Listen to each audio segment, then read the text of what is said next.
5'10", 161 pounds of love, the pride of Hershey, Pennsylvania, the captain of the U.S. men's national team, Christian Pulisic. Boxing match now. Where did you get those stats? The internet's got a lot of fun stuff on there, Christian. So the last time you and I spoke actually was ahead of an FA Cup final for Chelsea Leicester, and you talked about playing chess with N'Golo Kante and Step Brothers being your favorite movie. I'll never forget that, which is awesome. So it's great to see you. How are you doing right now? I'm doing great, man. Honestly, things are good. So I'm good. I'm ready. I'm excited. Okay, good. Excited and ready is where we want you to be. Now, before we get into some decisions that you have made about this particular summer, I did want to give you your flowers because you're coming off your best professional career with AC Milan. You led the team in goals in Serie A. You led the team in goals in the Champions League. And we've talked about at length here on this show about you taking on more responsibility and wanting to be the guy. When was that shift for you with Milan and especially under a lot of different managers? Yeah, it's tough to say when. I mean, as soon as I got there, I was even in my last days in Chelsea, I always felt confident and I was ready for the next step. So once I was able to have this platform and a team that really showed me a lot of trust, and I felt good about it right from the start. And I think I've just grown in confidence and grown in just all parts of my game, and then it's led me to where I am now. And going into this season, I wanted to take it one step further and just keep growing as a player and improving. And I'm really happy that things have gone really well at this club. Well, I think this is going to lead us into what everyone is trying to figure out. Why is Christian not with the U.S. men's national team right now? So you have your best season, right? And through all the trials and tribulations, I think everyone's watching you saying, man, look at what Christian's able to do when the chips are against you, so to speak. So after that, what led to this decision to sit out this window and not participate with the national team? Yeah, so obviously it sucks for me to miss out with the team. I want to be a part of the team always. But to be honest, and towards the second half and towards the end of the season, my body just started talking to me and my mind, and then I was started to think what is best and what is going to be best for me leading into next year and going into the World Cup. And was that to play 8 more games and then get no rest at all, go straight into preseason and then grind another year and go straight into the World Cup? That's not what I felt was best for my body. But the only point that I would make with that is that I did want to be a part of at least the 2 friendlies. I did speak with the coaches and I asked, and I wanted to be a part of the team in whatever capacity I could. And they said no. They said they only wanted 1 roster, and that's coach's decision. I fully respect that. I didn't understand it, but it is what it is. I wanted to be a part of that, but that's just the way things went, and I had to make the best decision for myself and also, in the long run for my team, even though clearly some people haven't seen it that way. So Christian, I just a quick follow up to that, because I can just feel and sense the frustration in saying, hey, I want to play these 2 friendlies, but you only want 1 roster. And I respect you, the head coach, you make these decisions. But knowing what you know now, would you still stick with that decision? Or would you go into this thinking, man, with this backlash, with kind of the things that I'm feeling right now, maybe I should have gone? Or do you still feel like you needed this break regardless? No, I don't regret my decision. I think it's the right thing for me. The way I'm feeling right now is honestly really good. And I'm excited that I'm already going to start getting back into training again this week and work on some things that I've really wanted to work on myself. And I know that it's going to put me in an amazing position leading into the next season. So I stick with my decision. All right. So given how the friendlies went, they probably could have used you out on the field. So maybe that's a conversation for another time. But what are those conversations like with Mauricio Pochettino in particular?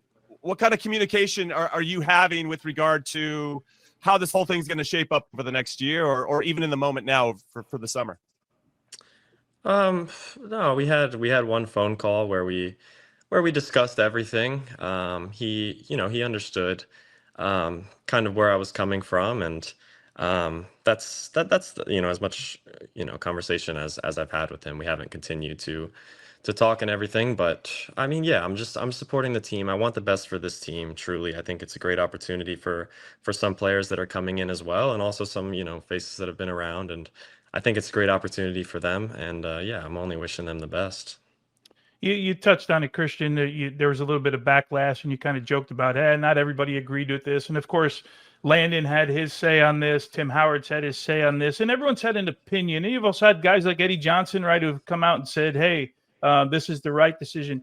Are you surprised by it at all? Look, in the end, you're the captain of the team, right? When you finally made the decision, did you know you were going to get a little bit of this? And then how do you react to all of that stuff? Because quite honestly, these guys were your teammates at one point.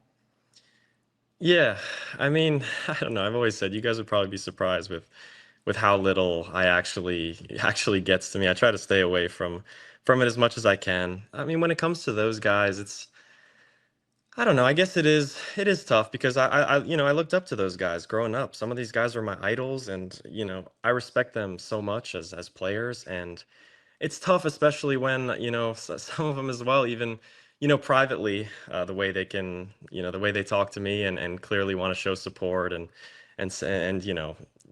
be your friend and everything, and then it goes and they say something slightly different publicly, and that's fine. Does it hurt me? Am I surprised by it? I don't know, not really. People are always going to have their opinions, but in the end, I'm focused on how can I better myself? What am I going to do for just bettering myself, and also ultimately for the best thing for the team, and that's what I do. And to question, of all things, you can talk about my performances, whatever you want, but to question my commitment, especially towards the national team, in my opinion, that's way out of line. But you know how it is. People forget really quickly, and I'm sure once I'm back with the national team, I hope if I could, once I'm back with the national team, I can play again and score a goal and win a game. It's people will forget all about this quickly. So you know how things go.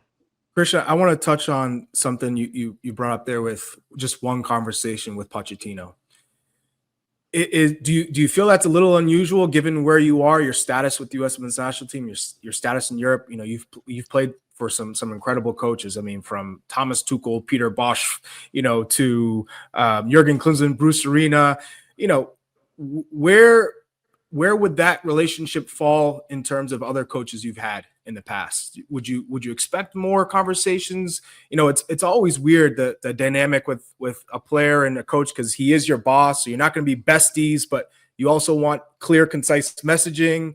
Do you feel like you'd like a little bit more of a relationship with Pochettino or more contact? And yeah, just how different is it from other relationships you had with previous coaches? Yeah, I mean, I've had a lot of coaches, as you guys know, in my short career. 13 club managers in 10 years. That's ridiculous. Yeah. Some would say I'm the problem. I wasn't gonna say it. No, I mean, you know how the sport goes. I would just say, I would say what I've learned in throughout all this time is that every coach is very different. I've had coaches who I've communicated with daily who want to talk and get things off their brain and then talk to their players and experience that. And I've always appreciated that for sure, when people make an effort to care about, the player, but also the person too. Yeah, I'm not, this is how he is. I'm not a type of guy either that needs to go speak to the coach every day. I'm a pretty quiet guy myself. I'm not reaching out. I'm not, so I don't have an issue with it. Has it been slightly different with some of my other national team coaches? Yeah, but that's not something that I'm looking into too much. All right, Christian. So I also asked for some time off back in the day when I was playing. Bob Bradley was the coach, and I ended up getting frozen out for 18 months. So that's my own therapy session that I have to work through, and I've done it here on the show a little bit, talked about it. But I can relate to something going on behind the scenes that was impacting how I thought I was going to perform and where I was in terms of being at peace with myself. And I use that as context because that was for a January camp, and now this is for a Gold Cup a year out from the World Cup that we're hosting. And I think that a lot of fans, I mean, I have my grandma going like, she never pays attention. She's like, Christian Poole, what do you think about his decision? I'm like, Grandma, what is happening right now? You know, so it's obviously permeating to a bigger audience. And a lot of people just want to know why now? Why 1 year out when this feels like it's so important with this is the biggest time of we can be around the group before we get into kind of, 7 to 10 day friendly windows ahead of the World Cup in 26. No, I mean, I think I was pretty clear. I felt I knew how I was feeling towards the end of last season. I was dealing with a couple small things that just kept on lingering, and to go on and straight into the summer and play for, up to 6 weeks, and then go directly into preseason with my team and get no rest, and then go straight into the next season and straight into the World Cup. I had to make a decision, and this is what I feel is best for myself. And like I said, ultimately best for the team. And yeah, with everyone, people can question my decision. I just don't understand why also so many people are so big on just wanting to, give out these takes when they've been through tough moments themselves. I don't understand the idea of wanting to divide this fan base, against the players, against against the team, and bring a negative light over it in any way. But we tend to do that a lot, and it doesn't make sense to me. But truly, I'm not. I don't let it affect me too much, and this is the right decision, like I said, for myself and for the team at the end of the day. And people will see that. Real quick, how are you physically now? There's always been suggestions over the last couple of months that Christian is carrying something. This is part of the decision, but then I saw looked like you had a fun time. I don't know. You posted something about this is what the doctor ordered. Maybe it was at your sister's facility or Poking something. The bear. He's poking the bear with that. No, I don't know. No, I'm sincerely asking. Like, how is the body now that you're getting this rest? Right, because that's part of this is to recover and then start training again. Yeah, it's great. I'm feeling great. I'm gonna be in good shape coming, once this next season starts. And yeah, you guys will see, man. I'm hungrier than ever, truly. So I'm really looking forward for big things to come. Were you surprised when former players would, who are pundits, would say, or fans say, hey, Cristiano Ronaldo's playing, he's 4 years old, or Bruno Fernandes or Lionel Messi. Are those comparisons fair? Do you think, like, when you hear these or read these comments, does that evoke some sort of emotion? No, truly. I mean, these guys are terrific. I mean, competitors. There's no doubt about that. And I've never missed a game or anything in all my years in national team due to anything but an injury.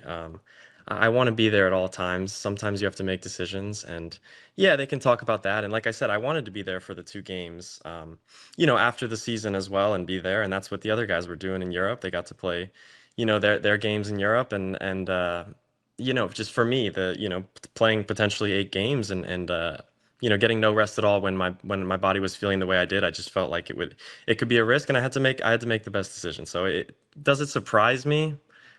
Honestly, nothing does anymore. Everyone has their opinion. Yeah. I mean, I didn't think that it would become what this has become.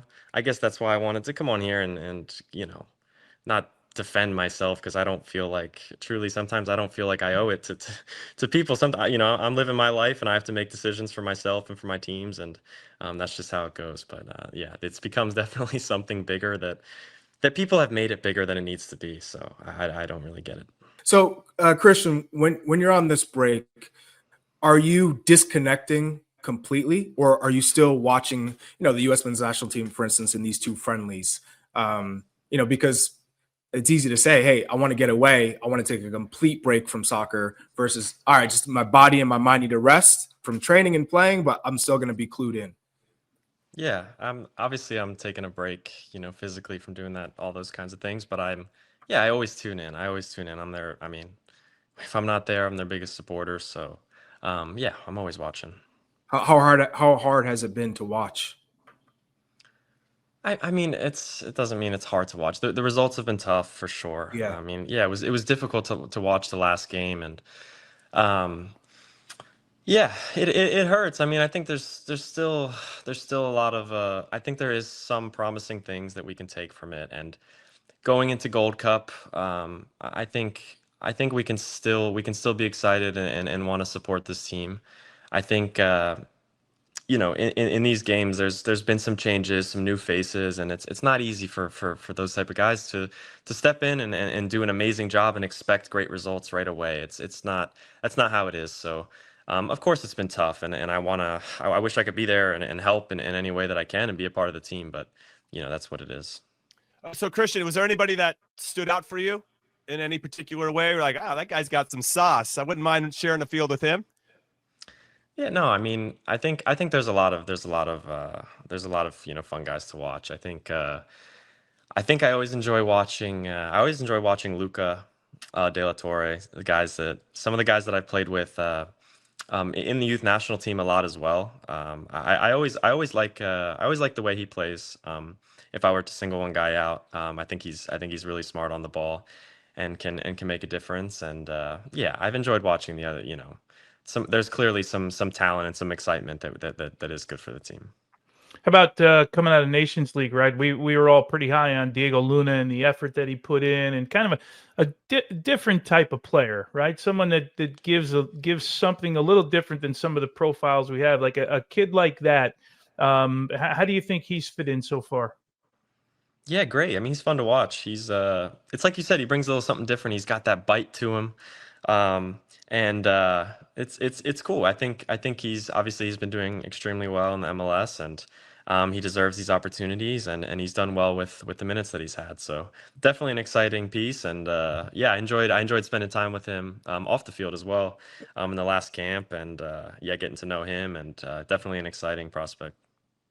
I would say, I don't know if you agree with this, but under Pochettino, it's been a tough stretch. And I think it's probably expected when you're talking about learning of all the new players and tendencies and trying to figure out where are we going in terms of 2026. With this stretch, though, a lot of guys who are playing in Europe, they're in tough spots with their clubs. So what do you think needs to shift for things to get back on track? I mean, yeah, I think what you said is important. I think when you're in a good position at your club, and especially guys in Europe and playing regularly and performing really well, I think it's only a good thing for the national team. I've always felt that way. I've gone into camp with more confidence, with just a feeling of think things are going well here, and you have some consistency in your play, and going in and feeling good. And I think guys definitely have to focus on that and be their best selves every day, working working at their clubs, and that also leads into national team. It's all one thing. So that's definitely important. And then yeah, of course we need to find a way to to grind out results when it comes to international play, and doing a better job of that. No, I know that Tony referenced the Nations League. I actually want to take it one step further back, if you don't mind, and talk a little bit about Copa America. Obviously, a big tournament that we were hosting, and it didn't go well.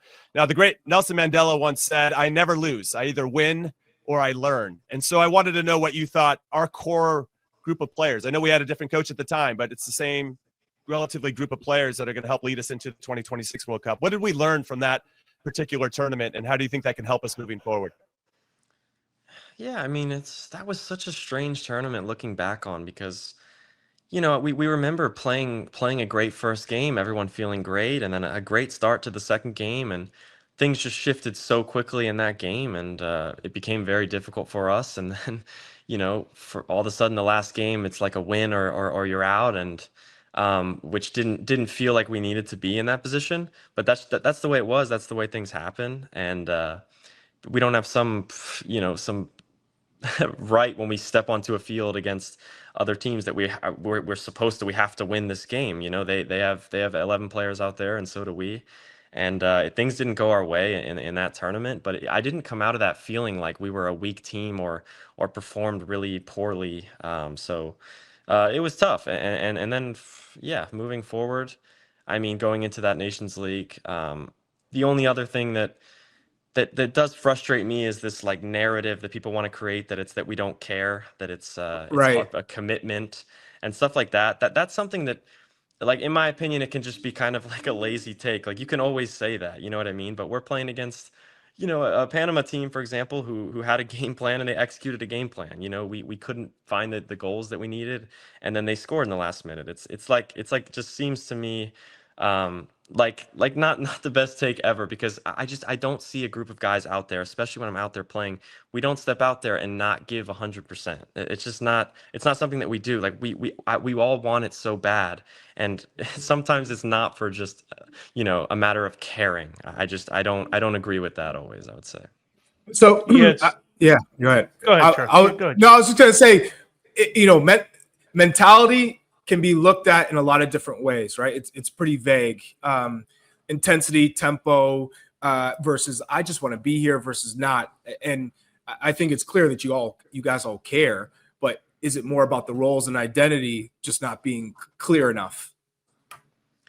Yeah, I mean, it could be that. There's a lot of reasons. I mean, it's like I said, there's another team who's going through the same thing, and they're doing everything that they can to win, and we're out there battling. And sometimes things that don't go your way. Maybe we weren't prepared in the best way. We didn't execute our game plan. We didn't finish chances, and it's not to say that like our performances are acceptable. I'll be the first to say mine wasn't during that time. You know what I mean? These are things that we go through as players, but I guess my point was just, just to say, always these guys don't care. Like, bring guys that have pride. You know what I mean? It's like that's that's just not, that's not really the answer in my opinion. There's a lot more to a soccer game that you need to do to win than just to care, and I think a lot of us care. Last one for me, because the World Cup I hold near and dear to the heart. If I'm just a fan of the U.S. team, it's the only team that I watch, right? What's your message to somebody that is looking at this national team for positivity and what the outlook will be for the World Cup? Yeah, I would just say to just keep that positive spirit and believe until the very end, because I think that's something that we're lacking nowadays. We're just so quick to be negative off of, one performance.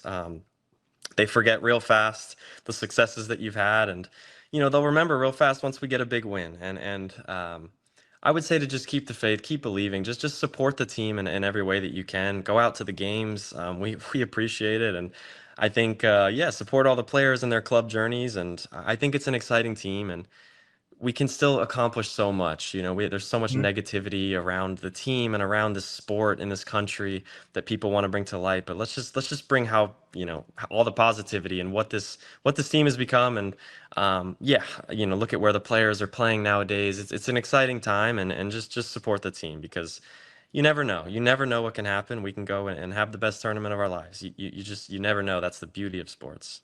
So Christian, my final question too, to kind of go off of that. How valuable was that World Cup experience in 2022 heading into this one? And where do you think you need to strengthen parts of the team, or where do you think you guys have a competitive edge over teams that you will be facing if we're trying to make this historic run? Yeah, I think we learned a lot from the last World Cup, and I think there was, I thought we put in some really good performances, and then when it came down to it in knockout round, we played against the top team in the world. It's not taking away from them. They also played extremely well, and we had some good moments in the game. But I think for sure the next step is going into those games, I guess, with just a different confidence, a different mentality that this is our time. We need to start to whether it's a 20 pass sequence where we play amazing and score, or do we score a lucky set piece and then we bunker down, finding a way to win in the biggest games against the biggest teams, because that's what these teams have done.